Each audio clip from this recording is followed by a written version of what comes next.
Graça e paz do Senhor Jesus seja abundante no seu coração. Amém? É uma alegria, como a Ken me disse, poder, depois de um período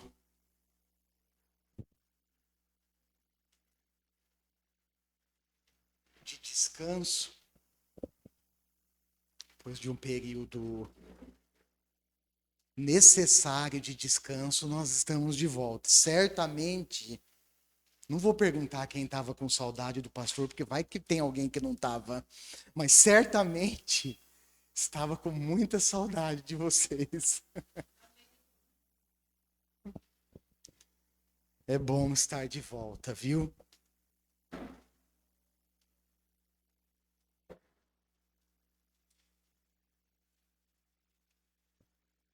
Irmãos, essa semana. Isso. Será que pode apagar só um pouquinho? Ah, tá ali, não dá, né? Tudo bem. Mas acho que dá, creio que todos conseguem enxergar com nitidez. Essa semana foi uma semana muito, muito abençoada para mim, particularmente. Uma semana que eu me dediquei intensamente, não que não faça isso com frequência, sim, mas uma semana que eu me dediquei intensamente em buscar o Senhor. Eu tenho, já faz algum tempo,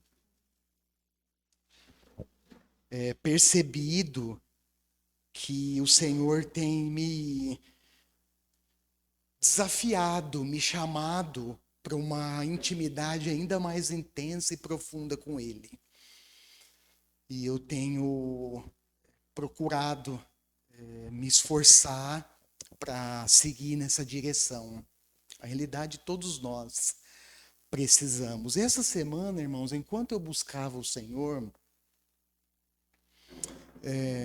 eu confesso que quando o Espírito Santo me deu esse tema, compreendendo o tempo que vivemos, dá mais um toquinho, mais um enter, passa a próxima tela.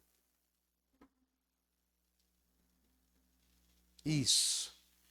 No primeiro momento, eu confesso que eu não entendi a direção que o Espírito Santo estava me conduzindo. E então, quando nós não entendemos o que nós fazemos, oi? Nós perguntamos. Quando você não entende alguma coisa, nada mais natural do que lançar a questão. Olha, Senhor, qual a direção? Não estou entendendo. E a abordagem que eu quero trabalhar com vocês, ela está praticamente resumida nesses três aspectos aqui, ó. Primeiro, vamos falar junto comigo para ficar forte, fixado na nossa memória, para a gente não sair daqui, atravessar a rua e esquecer? Vamos? Primeiro, vigiar e estar preparado. Segundo, conhecer as Escrituras e praticá-la e vivê-la. E terceiro, rever as nossas prioridades. Foi essa direção, irmãos. E o texto base, texto bíblico base, se encontra na carta que o apóstolo Paulo escreveu aos crentes que estavam em Roma. Possivelmente uma comunidade que não havia sido fundada por nenhum missionário, por nenhum apóstolo. Interessante isso. Uma comunidade que possivelmente foi fundada por judeus que foram até Jerusalém participar da festa do Pentecostes. Olha o agir de Deus, irmãos. E lá eles se converteram. E quando voltaram para Roma, capital do Império Romano, eles então iniciam essa comunidade de fé. E outro dado interessante é que das 13 cartas que o apóstolo, quase metade do Novo Testamento, irmãos, foi escrito por Paulo. E é interessante porque das 13 cartas que ele escreve, 2 comunidades ele não conhecia pessoalmente. E uma delas era a comunidade romana. Era a igreja que estava em Roma. E é muito interessante porque Paulo escreve, e a carta que ele escreve, ela é de uma riqueza teológica imensa. Uma comunidade também, provavelmente composta não só de judeus que haviam se convertido, mas também de muitos gentios, talvez a sua maioria. E Paulo, então, com certeza ele ouve relatos daquela igreja, e ele, então, a partir dos relatos, das dificuldades, dos problemas que estavam surgindo na igreja, ele, então, escreve e dirige a carta a essa amada igreja, esses amados irmãos que estavam ali. E o texto está lá, Romanos 13, abre comigo. Se você for perceber, eu vou fazer leitura na NVI, se você for perceber, Romanos capítulo 13, verso 11 ao 14, você vai descobrir que o contexto, Paulo, ele está tratando a questão da responsabilidade civil, da submissão às autoridades governamentais. Depois ele vai falar sobre a questão do amor. E então ele, nessa parte, nesse trecho da carta, ele faz essa menção que nós precisamos compreender o tempo que nós estamos vivendo. Logicamente, eu não vou fazer uma abordagem governamental, tá bom? É uma outra abordagem, seguindo a direção que o Espírito Santo me deu a partir desses 3 aspectos. Romanos 13, 11 ao 14. Façam isso. Isso o quê? Olha lá no início do versículo 8 em diante, você vai entender qual é a instrução do apóstolo para a igreja. Façam isso, compreendendo o tempo em que vivemos. Chegou a hora de vocês despertarem do sono, porque agora a nossa salvação está mais próxima do que quando cremos. A noite está quase acabando, o dia logo vem. Portanto, deixemos de lado as obras das trevas e revistamo-nos da armadura da luz. Comportemo-nos com decência, como quem age à luz do dia, não em orgias, bebedeiras, não em imoralidade sexual e depravação, não em desavença e inveja. Ao contrário, revistam-se do Senhor Jesus Cristo e não fiquem premeditando como satisfazer os desejos da carne. Percebeu? É uma instrução clara. Possivelmente, irmãos, provavelmente, essa comunidade estava vivenciando esses problemas.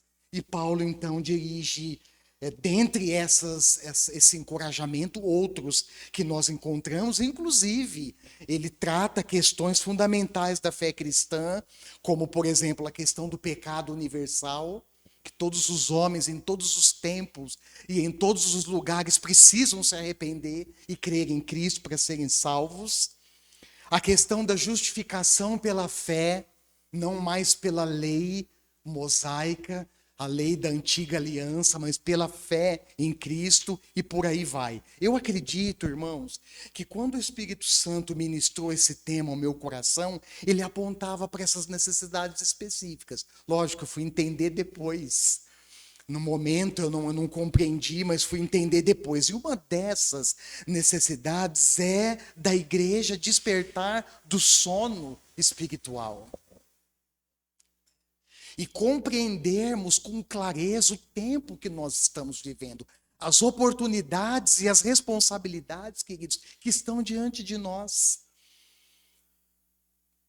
Despertar do sono espiritual, não apenas para ouvir com clareza o que Deus está falando e enxergar com nitidez o que Ele está fazendo no mundo, mas também para se posicionar corretamente e cooperar com Deus nessa missão. Irmão, certamente, creia nisso. Nosso Deus não é um Deus estático. Olha para a pessoa que está do seu lado e fala isso para ela. Meu irmão, nosso Deus não é um Deus estático.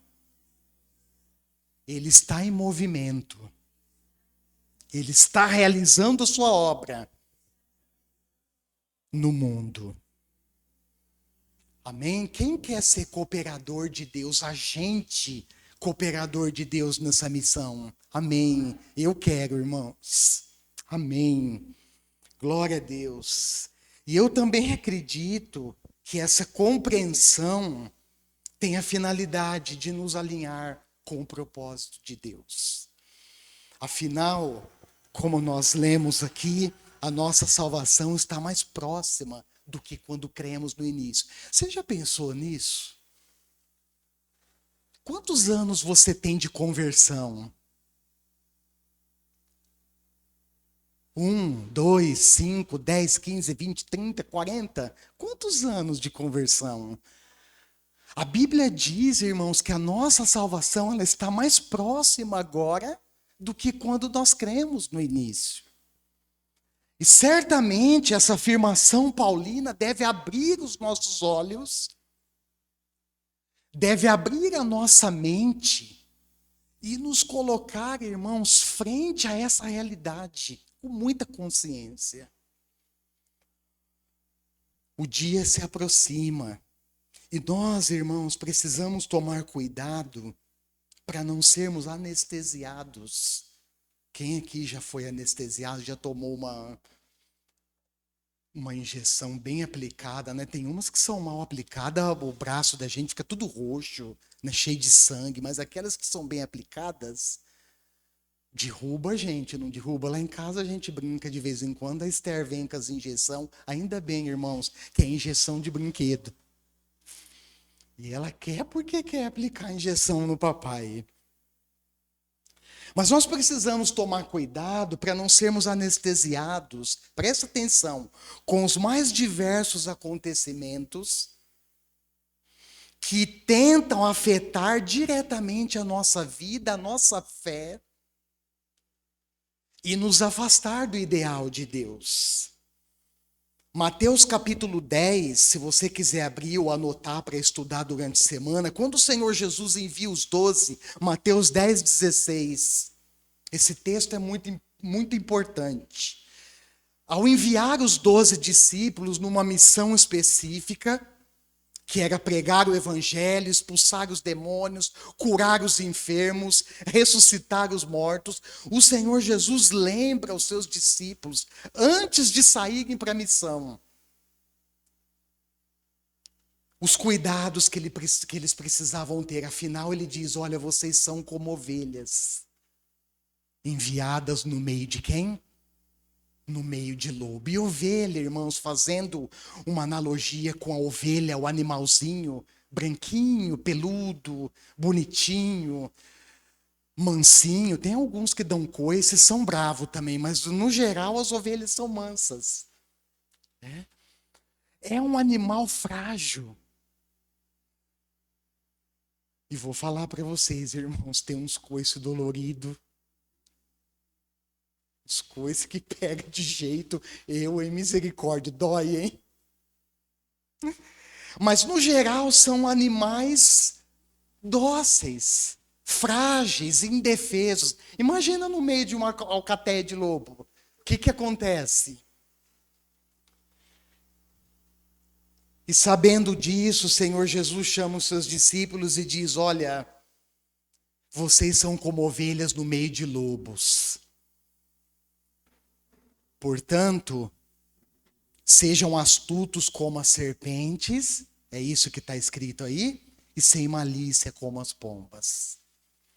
Ou seja, ser astuto não significa ser nocivo.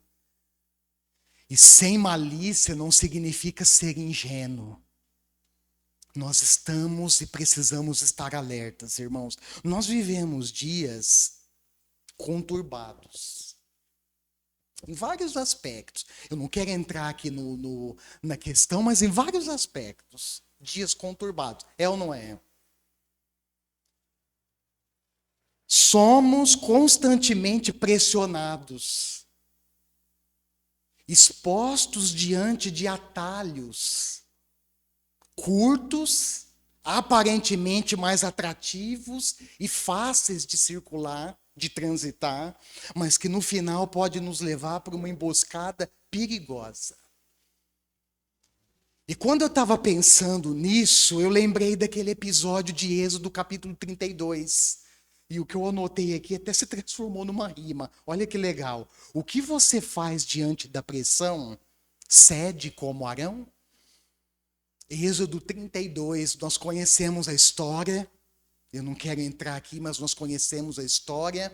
O povo de Deus sai, do Egito, começa a sua jornada pelo deserto, jornada, aliás, rumo a Canaã, que duraria 40 anos, uma jornada curta, um trajeto curto, mas por causa da desobediência e dureza do coração do povo, Deus faz eles circularem pelo mesmo caminho durante 40 anos, irmãos.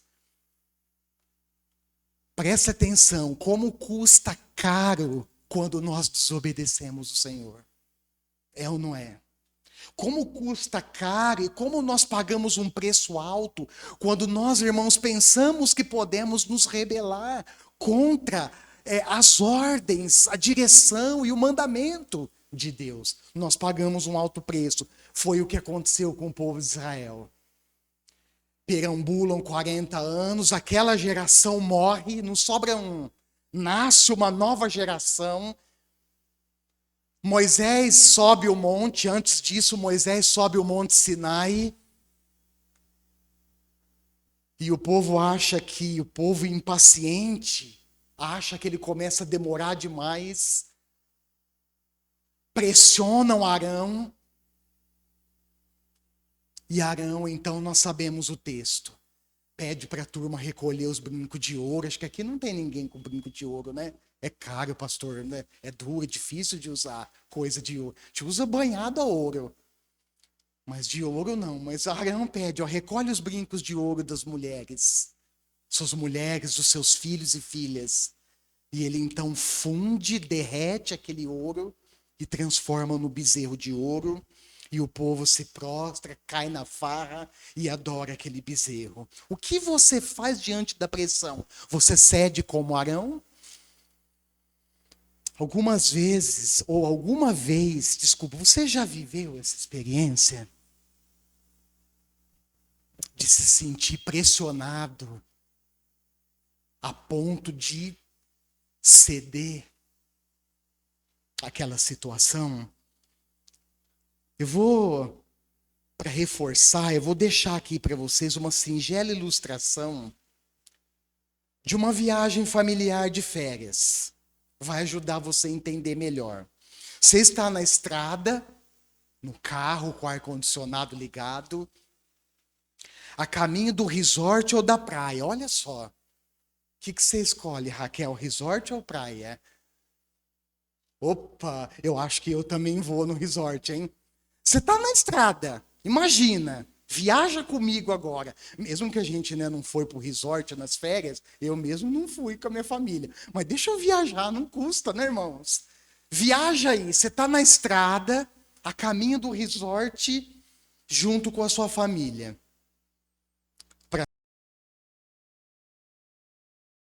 No meio do caminho, do percurso, você percebe que está em dúvida.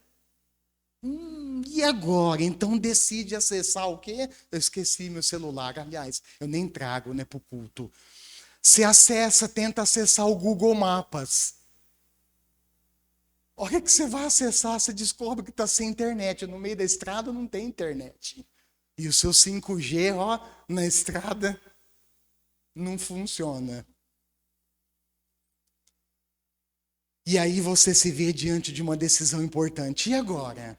Sigo o caminho previamente estudado, que eu olhei no mapa, olhei no Google Mapa, ou pego um atalho? O que eu faço? Atalhos, irmãos, são perigosos. Até nessa ilustração aqui da viagem, às vezes a gente pega atalho, vai sair em cada buraco e depois a gente não sabe sair.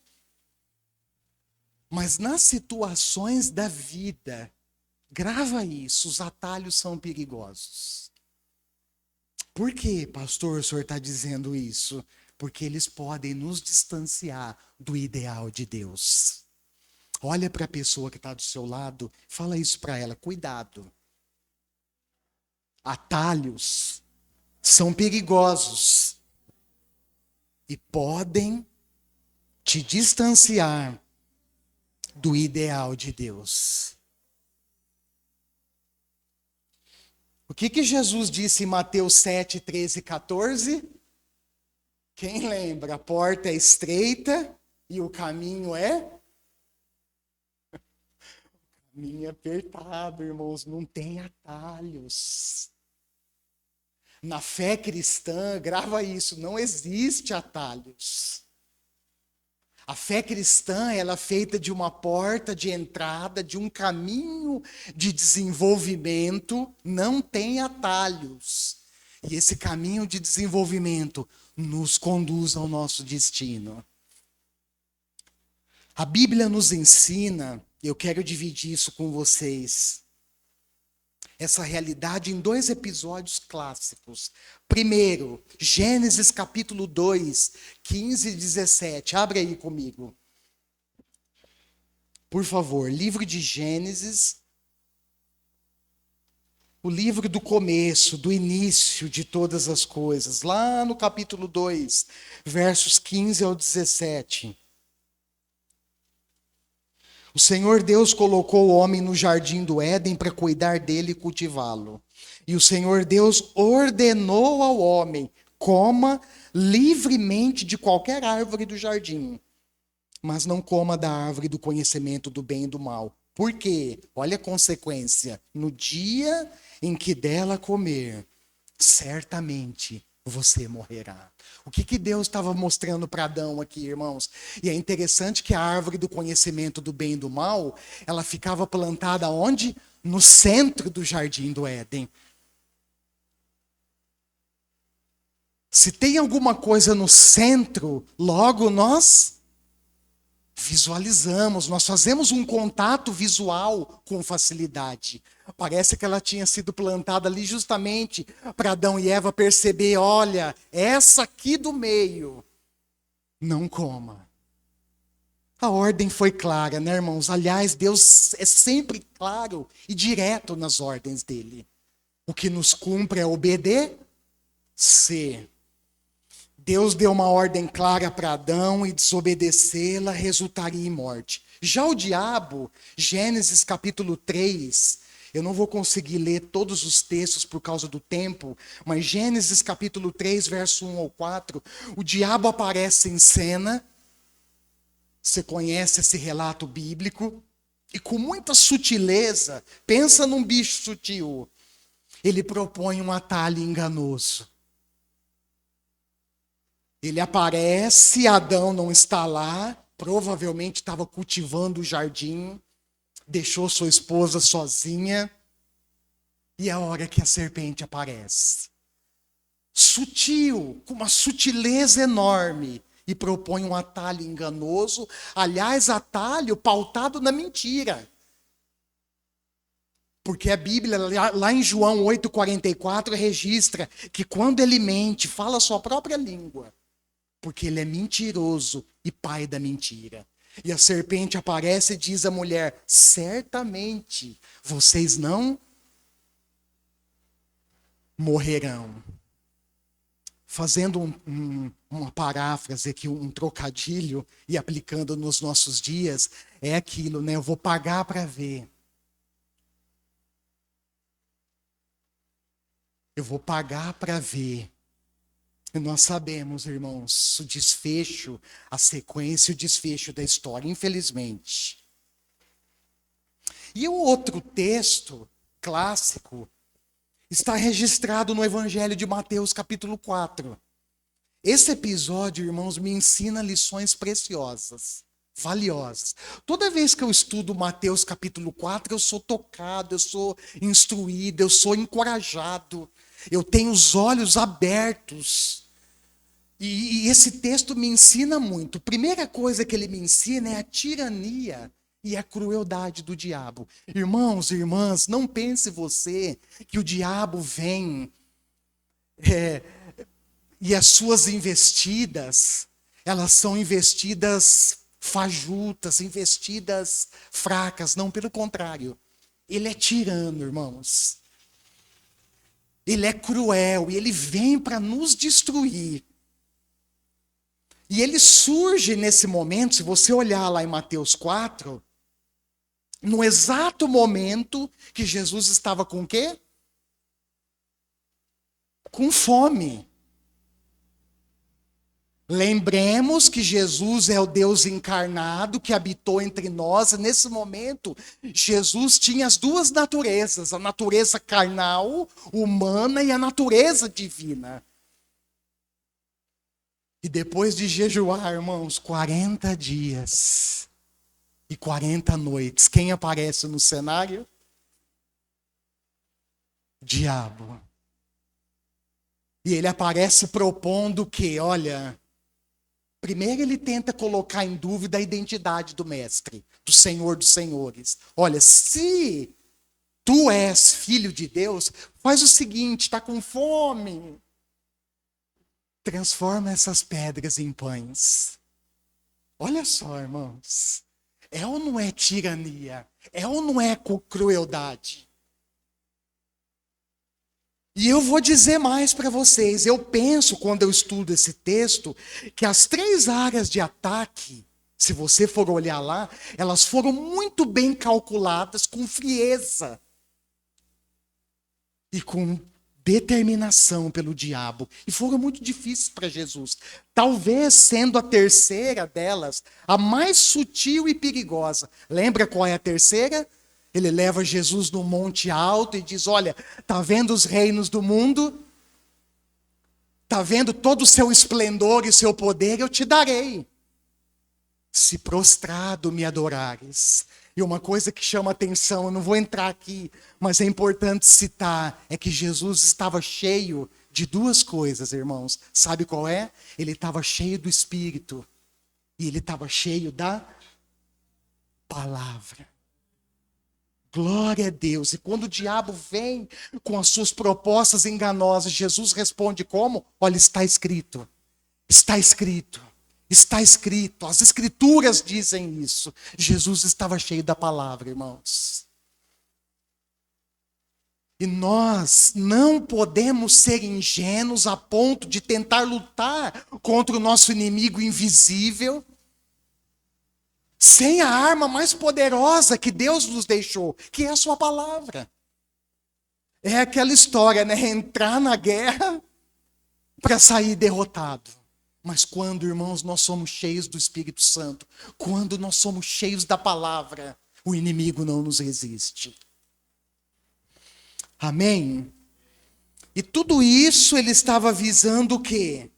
Um ponto comum, interromper a missão do Filho de Deus. Qual era a missão de Jesus, irmãos? Salvar o quê? O mundo. E o Senhor Jesus, irmãos, sabia disso. Ele veio com essa missão já direcionada, já designada pelo Pai a ele. É por isso que Jesus está determinado a ir a Jerusalém, a ser perseguido pelos homens, a ser entregue aos soldados romanos para ser crucificado. Porque a sua missão é uma missão nobre, salvar o mundo. E eu listei alguns textos aqui de vários que temos nas Escrituras que apontam essa direção. João 3,16, lembra? Porque Deus amou o mundo, e a palavra mundo na Bíblia ela tem alguns significados no grego original, nós precisamos saber identificar. Em João 3,16, a palavra mundo, ela se refere a nós, aos seres humanos, às pessoas. E ele diz, olha, Deus amou o mundo, as pessoas, o ser humano criado à sua imagem e semelhança de tal ponto que ele deu o seu Filho. Para que todo aquele que nele crê não sofra, mas tenha vida eterna. Amém. E por aí vai, João 4:34, João 4:42, Atos 4:12, 1 Timóteo 1:15, 1 Timóteo 2:5 e 6 e por aí em diante. Irmãos, compreender o tempo que nós estamos vivendo é importante, porque abre os nossos olhos para algumas responsabilidades que nós temos como discípulos de Jesus. Nunca esquece disso. Quando Deus te chamou, Ele atribuiu a você. Quando Deus te salvou, Ele atribuiu a você, a mim, a nós, responsabilidades. Não existe discípulo de Jesus isento de responsabilidades. Por quê, pastor? Porque os evangelhos, o Antigo, o Novo Testamento, os 66 livros da Bíblia, apontam, irmãos, para responsabilidades.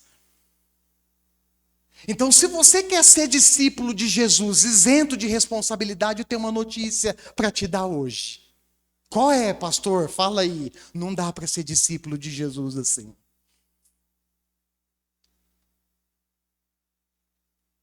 Não dá, irmãos e irmãs, para ser discípulo de Jesus sonhando com uma utopia, sonhando com uma fé utópica, sonhando com um mar de rosas, com um caminho totalmente liberado à nossa frente. Não dá.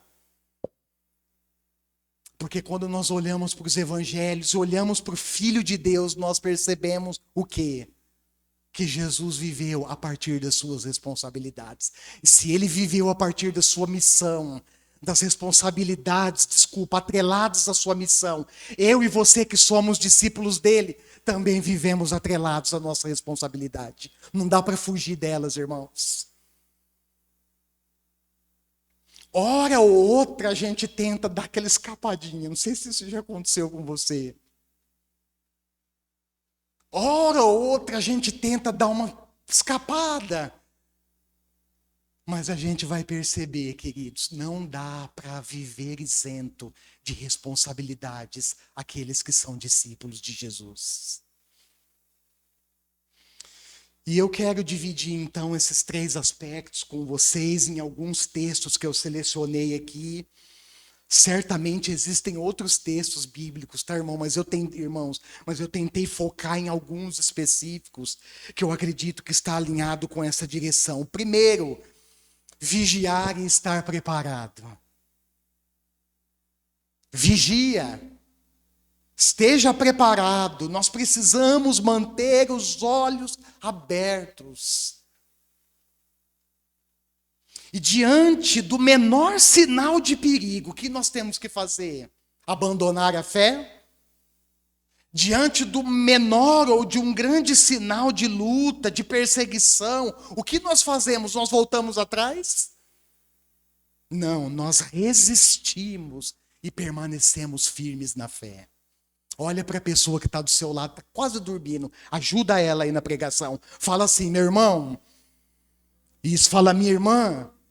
Vigia, fica firme na fé. Amém. Abre comigo, 1 Pedro, capítulo 5. Esse texto foi lido pela Kemi, se eu não me engano, na última pregação. Aliás, irmãos, eu entrei lá, ouvi, como eu já sou inscrito no canal da Igreja Hollis em Três Lagoas, deixei meu like. Ó, valeu. Acho que esse texto foi citado por você, Kemi. Se eu não me engano, no último sermão. Olha, sede sóbrios, lembra? Olha o que está escrito, irmãos. 1 Pedro, capítulo 5, versos 8 ao 11. Olha por que a gente tem que estar atento. Olha por que a gente tem que estar preparado. Olha o que o apóstolo Pedro escreve. 1 Pedro 5, 8 a 11. Estejam alertas e vigiem. O diabo, o inimigo de vocês, anda ao redor como um leão rugindo e procurando a quem possa devorar. Resistam-lhe como? Permanecendo firmes na fé, sabendo que os irmãos que vocês têm em todo o mundo estão passando pelos mesmos sofrimentos. O Deus de toda graça, olha que encorajamento, irmãos, maravilhoso. Verso 10: o Deus de toda graça, que o chamou para a sua glória eterna em Cristo Jesus, depois de terem sofrido durante um pouco de tempo, os restaurará, os confirmará, lhes dará forças e os porá sobre firmes alicerces. A ele seja o poder para todos sempre. Amém. Olha, que encorajamento. Nós precisamos lembrar, irmão, o que Pedro nos lembra aqui. Que há irmãos nossos da fé no mundo inteiro padecendo nesse exato momento. Que há irmãos e irmãs na fé, igrejas inteiras sofrendo. Não é somente nós, pelo contrário, irmãos, eu me sinto privilegiado no país que nós vivemos. Eu constantemente falo isso para vocês. Nós vivemos num país onde nós temos liberdade de expressar a nossa fé. Você vive num país, numa cidade que você pode sair da sua casa livremente com a sua Bíblia na mão, caminhar, se for o caso, com a sua Bíblia na mão até este local de reunião para adorar a Deus.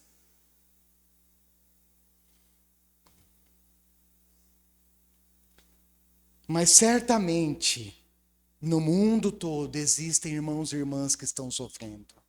E esse encorajamento de Pedro é muito oportuno nesse tempo e em todos os tempos. A obediência e a fé, grava isso, são armas poderosas contra o inimigo.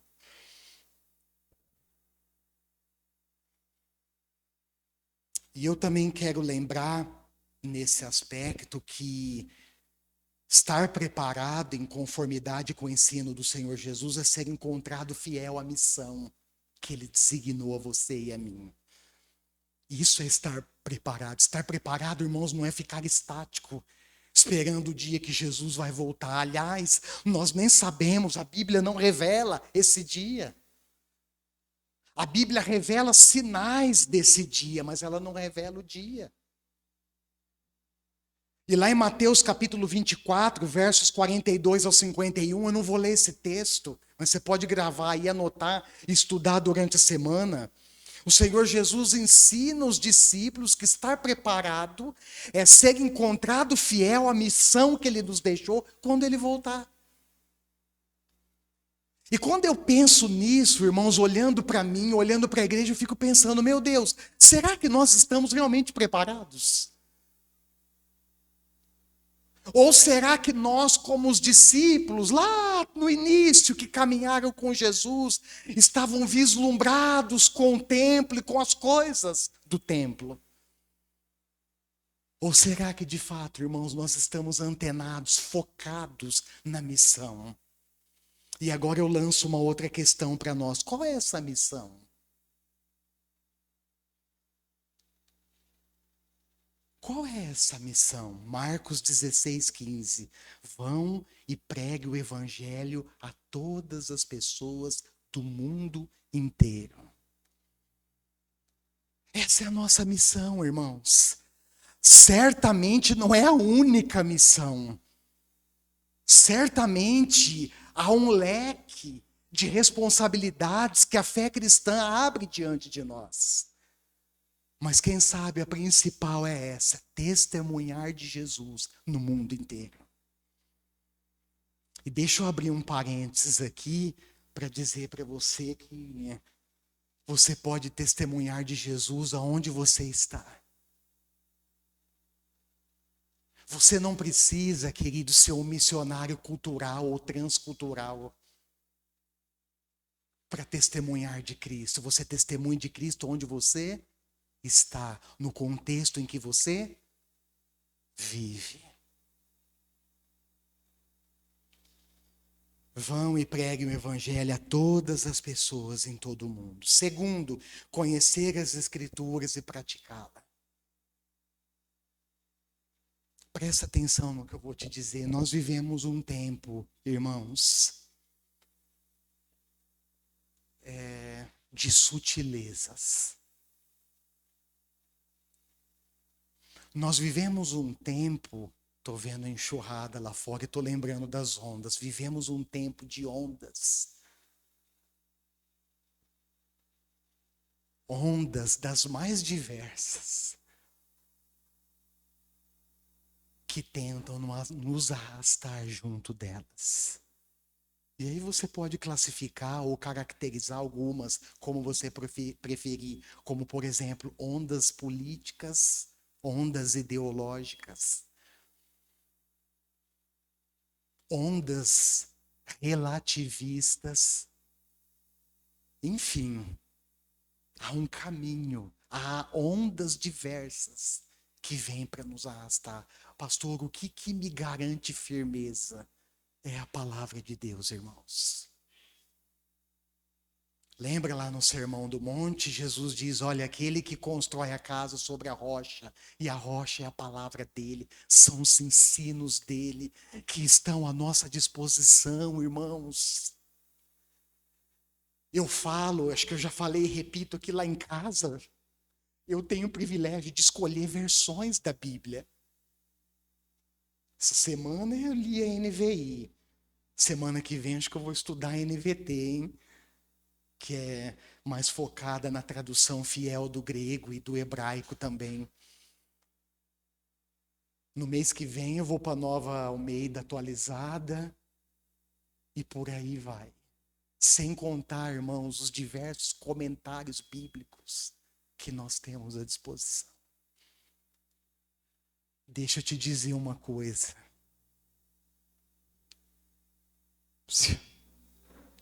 Olha aqui para mim.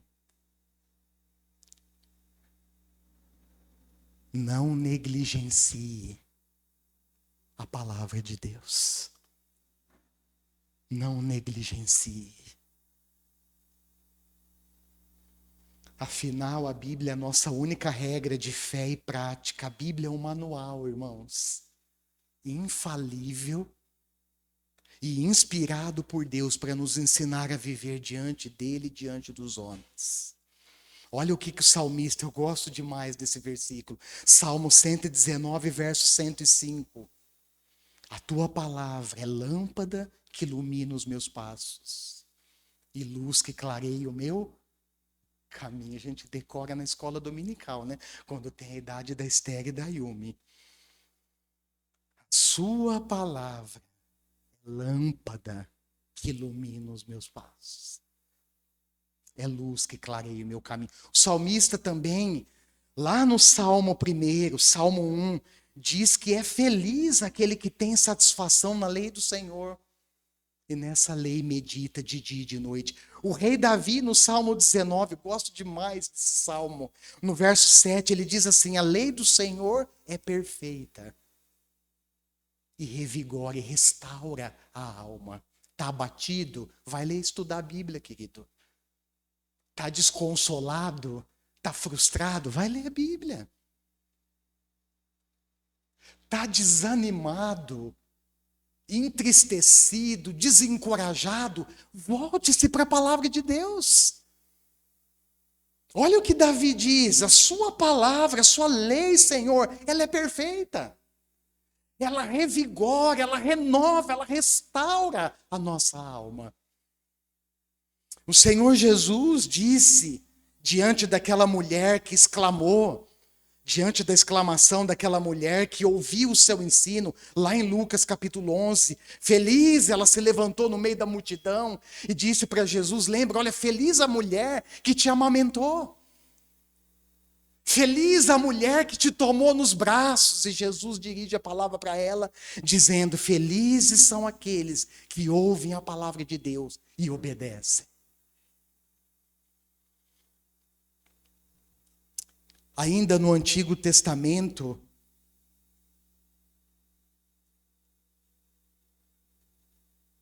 nós encontramos uma ordem direta de Deus a esse respeito para Josué, depois que Moisés morre. Josué capítulo 1, versos 7 e 8. Vamos ver esse texto comigo? Josué capítulo 1. Vai lá. Josué 1, 7 e 8. Olha a palavra de Deus direcionada para Josué, que substituiria nada mais, nada menos do que quem? Moisés. Somente seja forte e muito corajoso. Tenha o cuidado de obedecer toda a lei que o meu servo Moisés lhe ordenou. Não se desvie nem para a direita e nem para a esquerda, para que você seja bem-sucedido por onde quer que ande.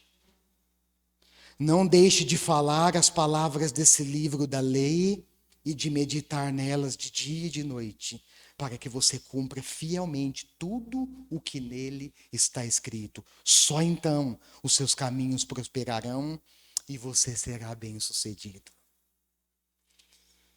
O apóstolo Pedro, irmãos, de novo, escrevendo para os crentes que estavam dispersos por todo o mundo, dispersos por causa da perseguição que a igreja sofria, ele faz uma analogia interessante para encorajar os irmãos a se alimentarem da palavra de Deus. Olha lá, 1 Pedro capítulo 2, 2 e 3. Como crianças recém-nascidas, desejem de coração, deseja lá do fundo da alma, deseje de coração o leite espiritual puro. Esse leite espiritual puro, ele estava se referindo à palavra de Deus, para que por meio dela cresçam para a salvação, agora que provaram que o Senhor é bom. O apóstolo Paulo, escrevendo aos irmãos em Colossos, deixa um enorme encorajamento nessa direção. Colossenses 3,16. Habite ricamente em vocês a palavra de Cristo. Ensinem e aconselhem-se uns aos outros com toda sabedoria. Cantem salmos, hinos e cânticos espirituais com gratidão a Deus em seu coração. Percebeu que todos os benefícios aqui para a edificação da igreja vêm de uma fonte só? Qual é essa fonte? A palavra de Cristo. Isso. Então, até agora eu falei de conhecer a Bíblia. Vamos para a prática? Vamos lá. Essa realidade, ela está contemplada num dos mais completos ensinos de Jesus, lá no Sermão do Monte. Mateus capítulo 7, versos 24 a 27. Abra esse texto comigo, por favor. Mateus capítulo 24, final do Sermão do Monte.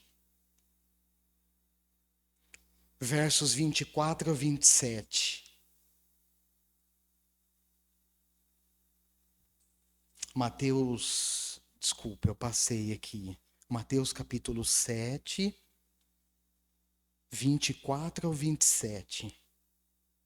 Portanto, quem ouve essas minhas palavras e as pratica, é como um homem prudente que construiu a sua casa sobre a rocha. Caiu a chuva, transbordaram os rios, sopraram os ventos e deram contra aquela casa, e ela não caiu. Por quê? Porque os seus alicerces estavam na rocha. Mas quem ouve estas minhas palavras e não pratica é como um insensato que construiu a sua casa sobre a areia. Caiu a chuva, transbordaram os rios. Percebe que a casa não cai no primeiro instante, né? Cai a chuva, transborda os rios, sopra os ventos e dão contra aquela casa. E ela caiu. E grande foi a sua queda.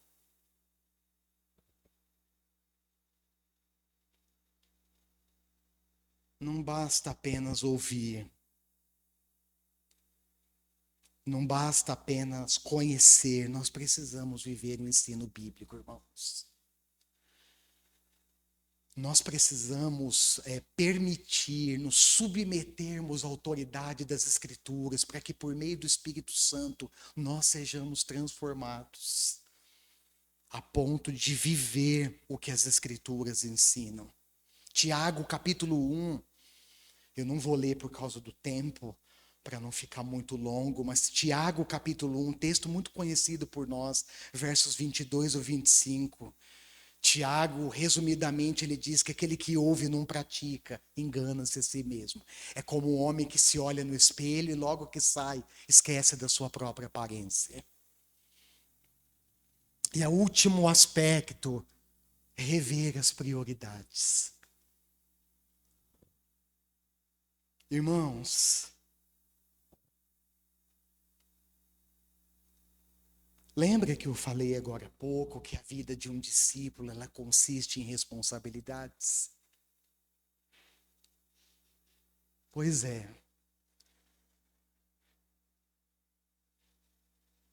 Eu quero, antes de lançar uma pergunta para você, duas perguntas para vocês, eu quero dizer uma coisa antes. Cuidado. As distrações, as preocupações dessa vida, por mais legítimas que sejam, e nós poderíamos enumerar várias preocupações e compromissos que são importantes e legítimos.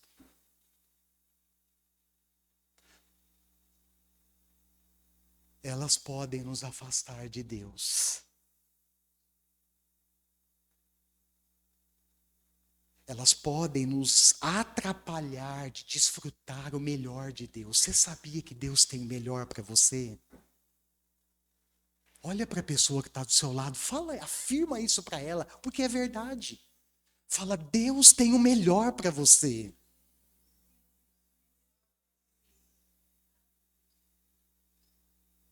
Mas existem coisas na vida, irmãos, e na vida, principalmente de um discípulo, que são insubstituíveis. Vou dizer uma para mim, particularmente, que é insubstituível. É a presença de Deus.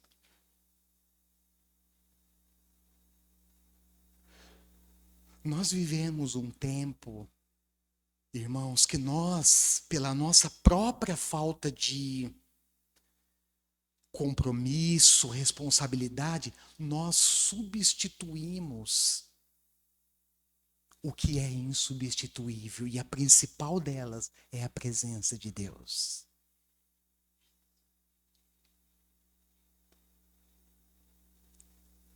Irmãos, pensa num cara inquieto nas férias, sou eu. Não estou reclamando de férias, pelo contrário, irmãos, férias é uma bênção de Deus. O refrigério, o descanso é necessário. Mas, irmãos, pensa num homem quieto nas férias, sou eu. Eu sei que eu preciso descansar, irmãos, mas eu não consigo ficar longe da presença de Deus. Sabe por quê? É insubstituível. Por favor, entenda. É algo muito particular que eu estou dividindo com vocês. Entenda. Não estou dizendo que não é importante descansar. Eu fui, descansei, passei com a minha família. Mas, irmãos, eu particularmente fico inquieto em alguns momentos. Ah, então, pastor, passear com a sua família é substituir Deus? Não, por favor, não é isso que eu estou dizendo. Passear com a minha família é uma bênção.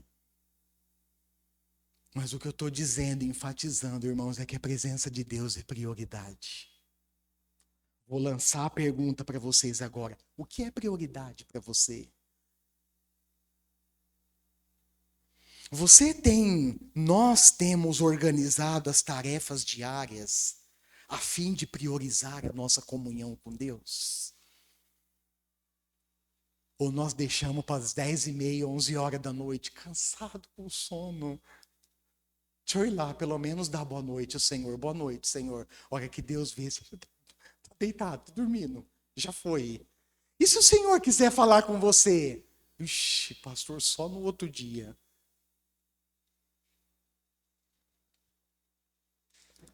E eu quero, irmãos, passando aqui, fazendo uma transição para a conclusão da mensagem, eu quero lembrar também que sempre nós priorizamos o que é importante. É ou não é? É importante levantar cedo para trabalhar, sim ou não? Sim. Quem levanta e faz isso todo dia?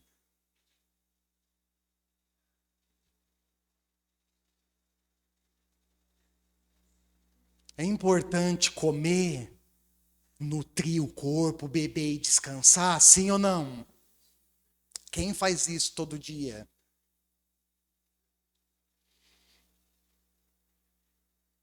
Nós sempre pode ter certeza. É importante fazer exercício físico, andar de bike, ou fazer uma caminhada, ou um atletismo, sim ou não? Importante.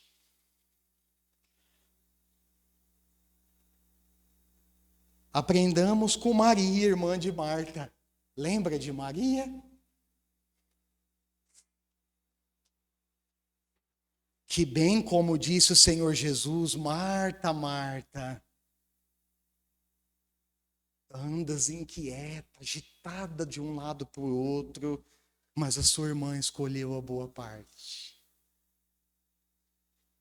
E Jesus parece que carimba e assina em cima, né? Quando ele arremata e diz, olha, essa boa parte não lhe será tirada.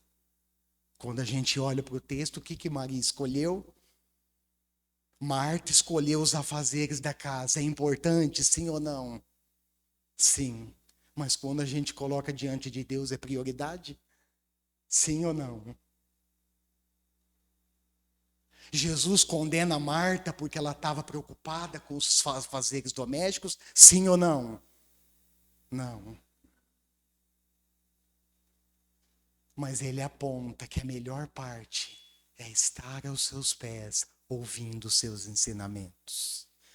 E eu quero fechar, irmãos, fazendo uma consideração que eu acredito ser importante e que afeta todos nós, me afeta e eu sei que afeta vocês também. E quero no finalzinho aqui apontar um outro aspecto.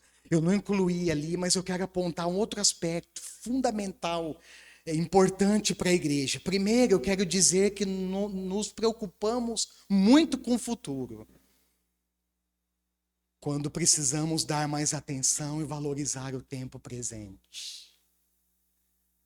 Abre parênteses, presta atenção no que eu vou dizer, não entenda errado, por favor. Não estou dizendo que nós não temos que nos preocupar com o futuro. Sim. Como, por exemplo, criação de filhos, investimento no estudo dos filhos, um bom plano de saúde, enfim, todas essas coisas que envolvem a nossa vida. É importante, irmãos. Mas o que eu estou querendo dizer é que nós damos muito valor às coisas que nós nem temos, que nós nem sabemos o que será amanhã e deixamos de valorizar o hoje. Valorizar as oportunidades que Deus nos dá todo dia. No seu extraordinário ensino ministrado aos seus discípulos, de novo lá no Sermão do Monte. Abre esse texto comigo, vale a pena. Jesus nos ensina a valorizar a vida, a valorizar o presente. Olha lá, Mateus 6, 25 ao 34. Olha o que Jesus diz. Portanto, eu lhes digo, não se preocupem com a própria vida, quanto ao que comer ou beber, nem com o seu próprio corpo, e quanto ao que vestir. Não é a vida mais importante que a comida e o corpo mais importante que a roupa? Observem as aves do céu, não semeiam, nem colhem, nem armazenam em celeiros. Contudo, o Pai Celestial as alimenta. Não tem vocês muito mais valor do que elas? Quem de vocês, isso é uma grande lição para mim, irmãos, que sou ansioso. Quem de vocês pode, por mais que se preocupe, acrescentar uma hora à sua vida?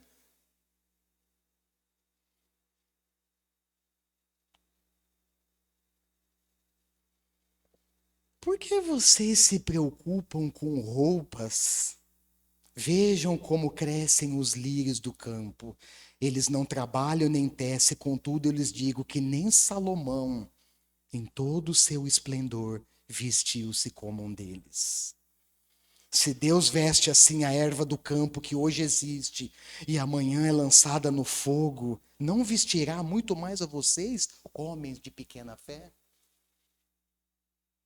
Portanto, não se preocupem dizendo: o que vamos comer?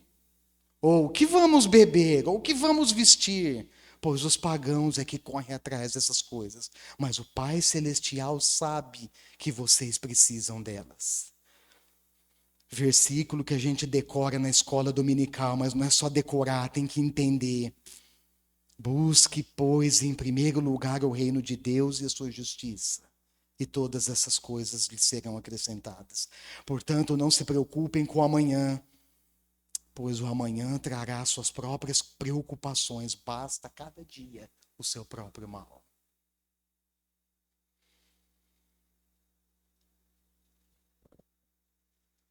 E por aí vai, tem encorajamento do apóstolo Paulo, mas eu vou passar para o outro aspecto e vou fechar, irmãos, que eu considero muito importante. Esse aspecto, esse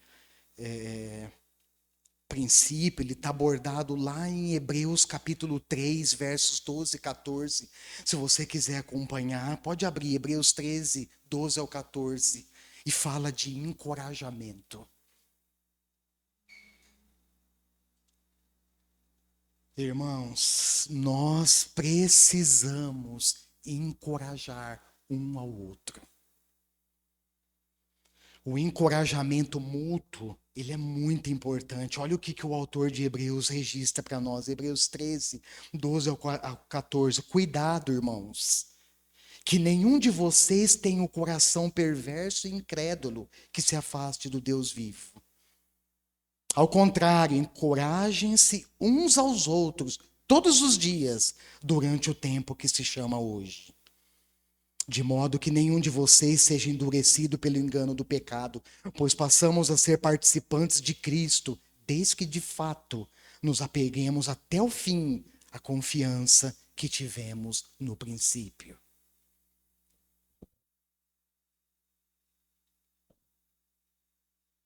Nós precisamos encorajar uns aos outros.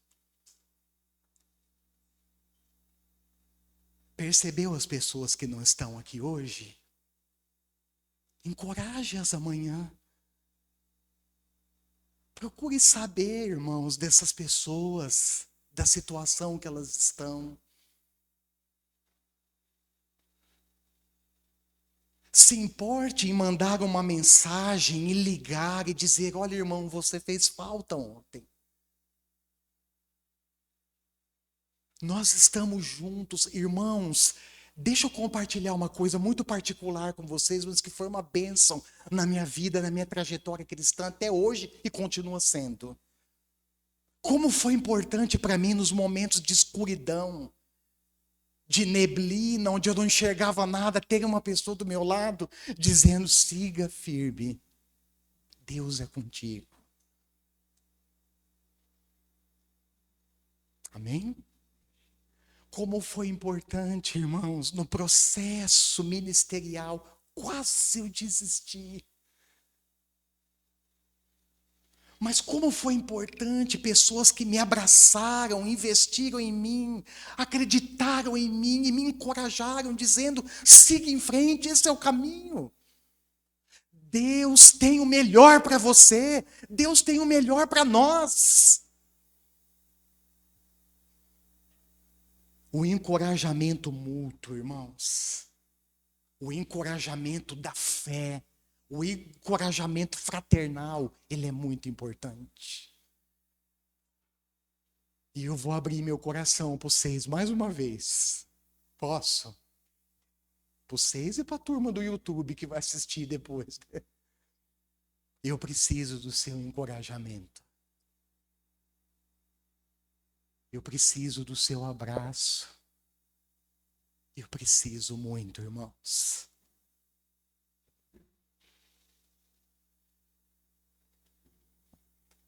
E tem aqui também uma lei da semeadura e da colheita, Gálatas 6, 7, 8, mas eu vou passar e vou fechar dizendo uma coisa que eu considero importante para vocês.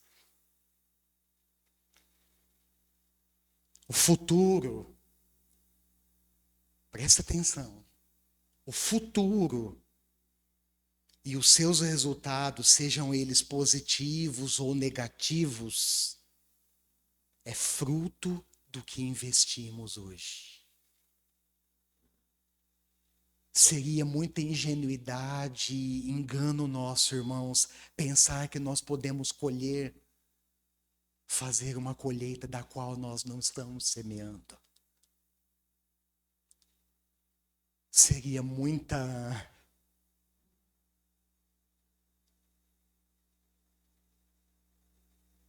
ingenuidade, para não dizer outra coisa. Feche os seus olhos.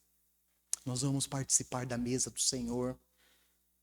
Convido a equipe do louvor para me auxiliar nesse momento, por favor.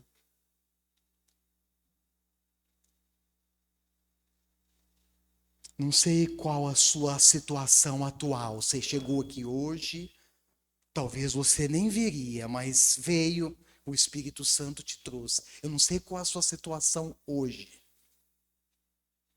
Se você olhar e considerar esses três aspectos, e o quarto seria o encorajamento mútuo, que conclusão, que avaliação pessoal você tiraria disso? Estar alerta e preparado, conhecer as Escrituras e vivê-la, rever as prioridades e encorajamento mútuo. Qual avaliação qual conclusão você tiraria dessa avaliação?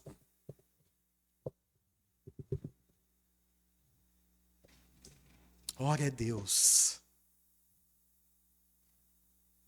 Primeiro agradeça porque Ele tem te dado o fôlego da vida todos os dias e junto disso Ele tem te dado oportunidades de crescer, meu irmão.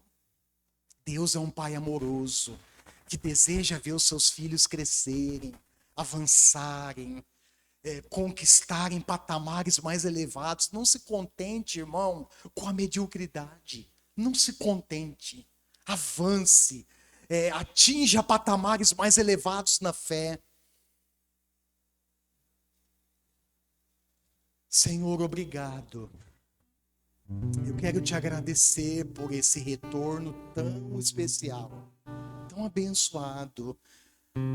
Poder encontrar os meus irmãos, as minhas irmãs, celebrar o meu 42º, puxa, até assusta. Parecia que eu tinha 20, 18 esses dias. Mas celebrar o meu aniversário junto com eles, numa noite especial, onde nós também celebraremos a ceia do Senhor, onde nós já recebemos a sua palavra, que é o alimento para nós. Certamente esse alimento que nós recebemos no culto não nos sustentará por toda uma semana, certamente. É um alimento importante, sim. Mas ainda segue a responsabilidade pessoal de buscarmos o Senhor dia a dia, dia após dia. Eu sei, Senhor, que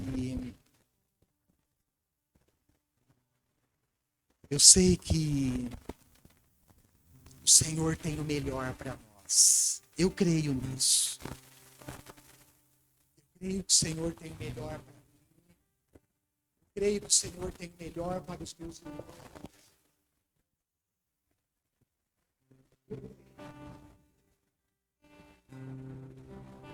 Mas a luz da sua palavra também nos coloca diante da nossa responsabilidade de buscar de sermos colocados fiéis ao compromisso, à missão que o Senhor determinou para ajuda-nos a sua graça e a nós. Renova as forças daqueles que estão nesta noite e aqueles que por algum motivo não puderem alcance e se preocupam todos esses dias. Em nome de Jesus. Estejamos vigilantes, sejamos preparados. Usamos nossos corações dia a dia para acontecer. Lembra todos os dias, nos alimentar delas, a ponto de uma esponja encharcada da tua palavra, que o Senhor ricamente em nós.